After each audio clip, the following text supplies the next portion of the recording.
Të dashur shqiptar, është ora 6 e mëngjesit dhe unë jam zgjuar me ulërima, sepse kam prova të pakundërshtueshme që gjuha shqipe ka lindur në more të Greqisë, nga vinë arbreshët. Emri mashkullor, Stipsi, është emër femëror në greqisht, Stipsi, dhe do të thot shapi. Merrin frym thellë. Të gjithë emrat femëror të greqishtes janë bërë emra mashkullor në gjuhën arvanitase, dhe në gjuhën arbreshe dhe në gjuhën shqipe. Gjuha shqipe ka lindur në Greqi dhe në ishujt e Egjeut, të mbushur me arvanitas. Nuk janë grekët pellazg, por janë pellazgët grek. Dhe këtu ne kam mësuar duke parë mbi shkrimet ilire. Fjalë shumë të bukura, ilire, janë fjalë greke, por një dialekt i panjohur që nuk dihet deri tani. Ilirishtja është dialekt grek. Arvanitasit, gjyshrit tanë, akoma përdorin fjalët e gjinisë femërore të greqishtes si fjalë të gjinisë mashkullore. Është e pabesueshme. Sepse dukuritë ngjashme ka ndodhur në gjuhën e Cakonjas, që ka të njëjtën fjalë, miza.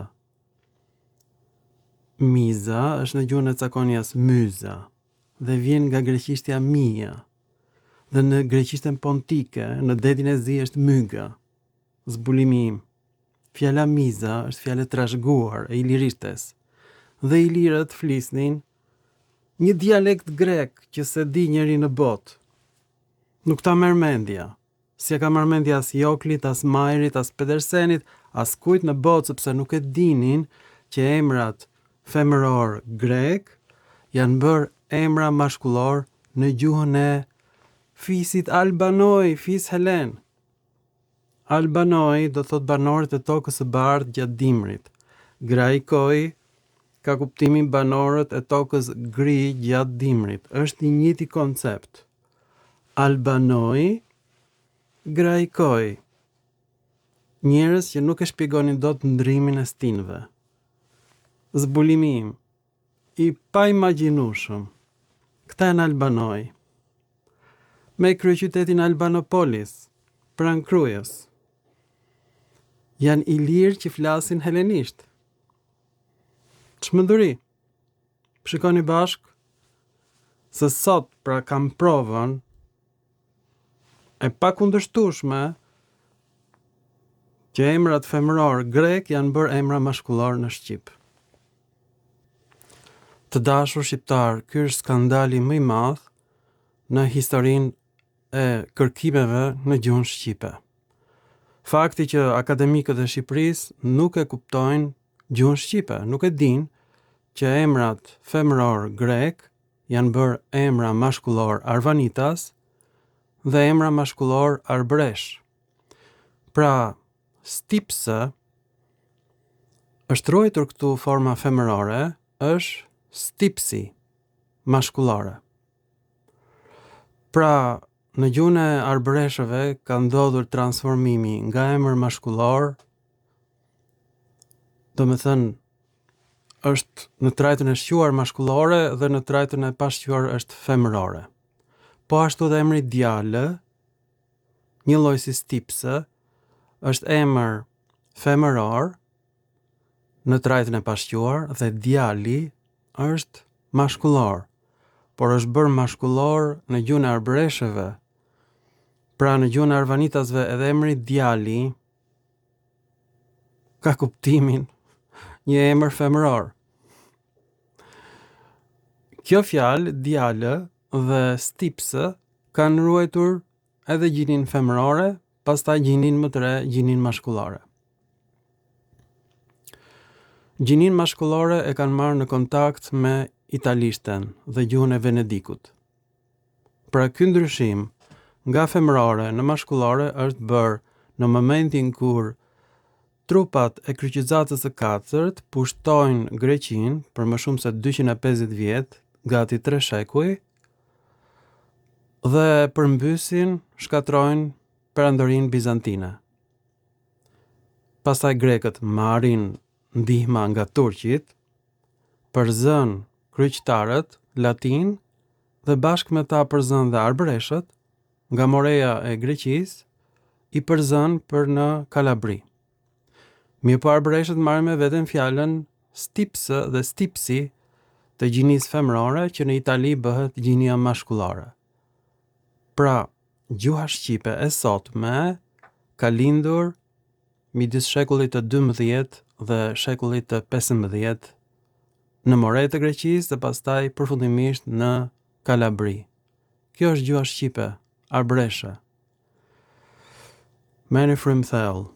Gjinia femërore e greqishtes është bërë gjinia mashkullore, por edhe femërore në të njëjtën kohë të fjalës djale dhe stipse. Dhe është bërë djali dhe stipsi, nga gjini femërore në gjini mashkullore. Kjo është çmenduri kjo që ka ndodhur. Shikoni në origjinal në greqisht. Të dashur shqiptar, mund ta gjeni këtë fjalë në internet në fjalorin e greqishtes. Stipsi është fjalë e gjinisë femërore e greqishtes së re, shekulli i 15. Dhe shkruar kjo fjalë në të njëjtën kohë në gjuhën arbreshe, arvanitase dhe në gjuhën greke. Në gjuhën greke, kjo e gjatë në shekullin e 15 është bërë i. Stypse është ndryshuar në stipsi. E njëjta fjalë është në gjuhën arbreshe dhe arvanitase, stipsi. Por kjo është fjalë e gjinisë femërore në gjuhën greke dhe është bërë stipse në gjinin femërore e pashquar, por stipsi e shquar e gjinisë mashkullore. Dhe ky ndryshim ka ndodhur pikërisht në ndikimin e italishtes. A e besoni apo jo që në ndikimin e italishtes emrat femëror greko-arvanitas janë bërë emra mashkullor në gjuhën shqipe? A ju a merret të mendja një gjë të tillë apo jo? Më thoni, sepse kjo është përtej imagjinatës njerëzore. Tani do të shikojmë se si është formuar kjo fjalë sepse grekët nuk e dinë. Unë nuk e di ç'do të thoshte fjala stipsi në gjuhën arbreshe dhe kam kërkuar në shumë fjalor të ndryshëm dhe lidhet me fjalën greke stipsis ose në greqishten e lashtë stypsis dhe është gjetur kjo fjalë pra në fjalorin e grekërve në Aleksandri dhe ka kuptimin e ngjyrjes me vaj të rrobave për t'i përgatitur për t'u ngjyrë pastaj me bojë, që ato të rrudhen dhe të mbajnë bojën. Përkëndej vjen fjala stipsi, shapi në gjuhën arvanitase sepse pikërisht përdoreshte thuku për t'u goditur rroba për t'u përgatitur pra dhe në të një mënyrë përgatitet dhe shapi. Një lloj si rroba që goditet për t'u zbutur që pastaj të ngjyhet më lehtë. Tani do të kemi parasysh që rrobat janë bërë me fijet e një bime që konsiderohet bimë narkotike. Kërkoni në internet, kështu përgatiteshin në rrobat dhe ishte një bimë shumë e fortë dhe duhej shtypur me gur pra që të bëhej gati për t'u ngjyrë kjo lloj rrobje. Ju lutem shkruani poshtë filmit opinionin tuaj dhe do t'ju tregoj se si është bërë pra kjo fjalë. Shikoni në monitor të dashur shqiptar sepse kjo fjalë pra ka lindur nga greqishtja lashtë styfo. Dhe kjo folje tregon që rrobat përgatiten për t'u ngjyrë dhe në aorist është estifsa. A shikoni? Kjo ndodh në gjuhën shqipe. Fjala pordhë vjen nga aoristi, pordha. Fjala borë vjen nga aoristi, bora, do të thënë rash. edhe bora, edhe pordha, janë krijuar një lloj si fjala stipsa në greqisht. Pastaj kjo bë stipsi në gjuhën greke, y-ja u bë i, dhe e-ja fundore gjithashtu është bërë i në gjuhën greke, po ashtu edhe në gjuhën arbëreshe, dhe në greqisht kjo është bërë emër i gjinisë femërore, ndërsa në gjuhën shqipe është i gjinisë femërore në trajtën e pashquar, stipsë, por është bërë në trajtën e shquar stipsi. Tani, në gjuhën e toskëve në jug, pikërisht në krahinën e Himarës, kjo quhet stipës. Pra nga stipsë, në shqip kjo u ndryshua në stipës. A nuk është kjo madhështore, kjo që kam gjetur? Pra, himariotët janë fakt arvanitas të helenizuar. Është sigurt kjo me 100%. Të dashur shqiptar, fjala stipsë është në origjinal, është bërë në gjuhën e toskëve në jug, stipës.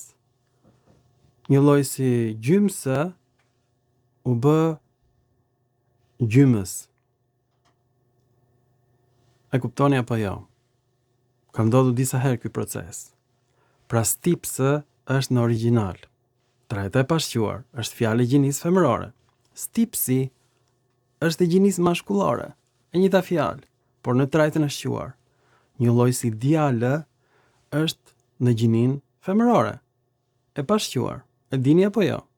Një lloj si stipsë në gjuhën arbëreshe. Por djali është trajtë e shquar. Një lloj si stipsi, edhe djali ka ardhur nga gjinia femërore dhe është bërë emër mashkullor në ndikimin e italishtes. Wow!